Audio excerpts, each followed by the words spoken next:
Yeah, it's a great first win. A lot of work went into this moment, right? A lot of work went into this from, back in December to hiring a staff and establishing that, and then finding, our guys on this team and not wavering on what we believe to be the right guys for us. Not only very capable on the field, but high character guys. And I thought they did a really good job today. They came together. It takes a minute to get started. It takes that first quarter to really, what is my place? How does this all work together? What's our communication like?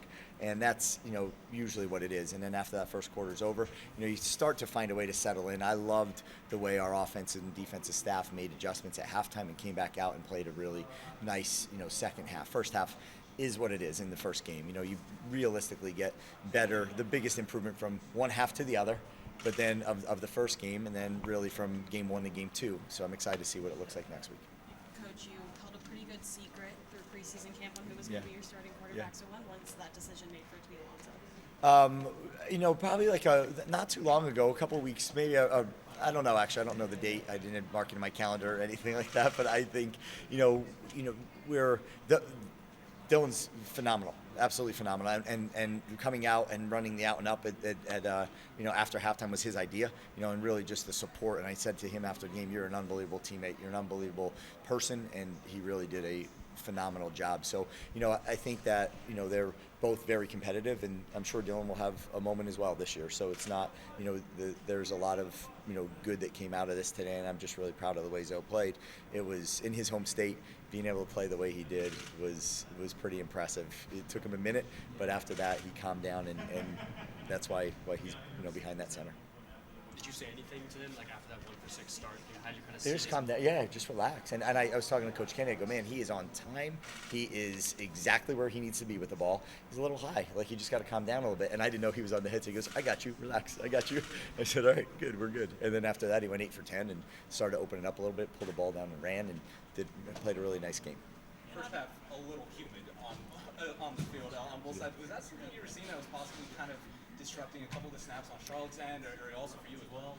No, for them, yeah, which was great. And humidity working one way is perfect if we could have it that way, and that's how it worked. But I mean, we did bobble one snap or one shot over our head as well, but it got wet out there for a minute. But it's better than the rain that we were thinking we were going to play in.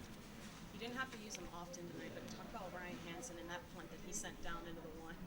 Unbelievable, really unbelievable. And then the last one, the 45, like 4-3 hang time on it. Our guy's already standing next to him as the kid's fair catching.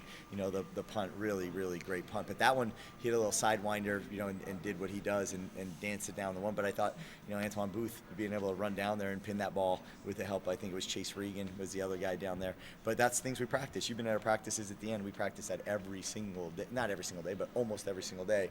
And it was cool to see it, be executed at such a high level. First half, second half, was Big it what difference. they were Yeah. doing or what you guys weren't executing? Well, we weren't executing, and some of it was just straight up communication. We burned a timeout in the first quarter because we couldn't get out on the field and get lined out. And then defensively, we just flat out missed 2 calls. And then there was other moments where we didn't know which. There's 3 signalers, and we didn't really realize which one was live at a moment or two. And it was just, it's game 1 stuff though. It's what you would expect. So when we got in that second, everything was moving so much slower for everybody, and I thought we did a really nice job. On the defensive side of the ball, you said earlier this week you were testing the defensive prep week on doing some schemes of what Charlotte does without telling them. Yeah. How beneficial was that to be able to see just how strong that? Yeah, I think it was great. And in the end, they did a lot of what we had anticipated. But there were some other things in there, too, that we did not anticipate. And I just thought, Coach Hemp, Coach Sparber, Coach DeMikes, Coach Eddie Whitley, Coach Daniels, Ook, and Justice did a really, really, really good job of, speaking calmly. Calm breeds calm, chaos breeds chaos, and they spoke calmly. They figured it out. They sat with the guys. They looked at the iPads. They were able to really dissect it quickly and did a nice job. Went for a lot of 4th downs today. I'm curious how you make those decisions and what went into those ones. Well, we didn't come here to kick field goals, right? We came here to be aggressive. We came here to build trust, and I think it's the most important thing you could do for an offensive line and an offense, especially in game 1, in quarter number 1. We kicking 3. Now, you fast forward, we score the touchdown, miss the extra point. We might as well kick the 3 because it was 9 points in the end anyway. But we want to stay aggressive. You make the field goal and you walk out of there with 3 when you're down inside the 10, sometimes inside the 5. I think that's where you have to remain aggressive and trust your offense. And now I think we have that trust, and now they have to execute next time around. Is some of that, is some of that just trying to put that, hey, I believe in you guys. Absolutely. Absolutely, especially in game 1, Yeah. quarter 1. Yes. You guys held them scoreless in the second half, and a lot of that at one point came down to Jacob Thomas making that really big tackle. Oof. What does it say about these guys, their hustle and just chasing down those plays even when it looks like they're breaking out? Yeah, that's exactly it. And just let's talk about Jason Novak for a minute and just the way he got these guys in shape all summer long, because there's no doubt we could play a whole nother quarter, maybe another half if we had to out there. It was very impressive to watch those guys just compete, believe in themselves and go. But Jacob Thomas, that he doesn't make, and right when he dove, I was like, oh no, and because if he misses that, it's a touchdown. But he did a really good job of clipping the kid's heel, and exactly what we're hoping for. You guys forced some turnovers today, including Chris Fitzgerald with a nice little interception. What was it like seeing that defense? It was awesome watching Chris Fitzgerald with the ball in his hands. It was awesome. I hope you bring him up here and get a chance to talk to him about it. But he is a fun kid to be around. Really, just brings a whole lot of energy to that locker room. And it was that. There was I think another interception by Eaglin, right? And then there was a fumble or two. So a couple things. I thought we were so close to blocking that punt. It just missed. The kid shot it out to the right, but just missed. But that thing was almost in there in the back of the end zone too. So I thought overall a good day. Kick coverage we got to work on, and then we have to just clean up a couple things on offense and defense. But I thought overall, a good starting point for the season. Along those lines with the conditioning, it seemed like the offensive line in particular got stronger as the game went on. Definitely. There were some struggles early, but Definitely. yeah.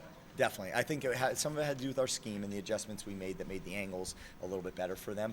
But ultimately, at the end, we flipped to the fourth quarter, and we're like, just go right now. Like, you got them. Like, you got them. Right? They're ready to break. Like, you just go. You got them. And I loved watching our guys just finish those blocks and just play such physical, just run their feet and not ever admit for a second that they might be tired and just play through the whistle every play. And that was impressive by the O-line.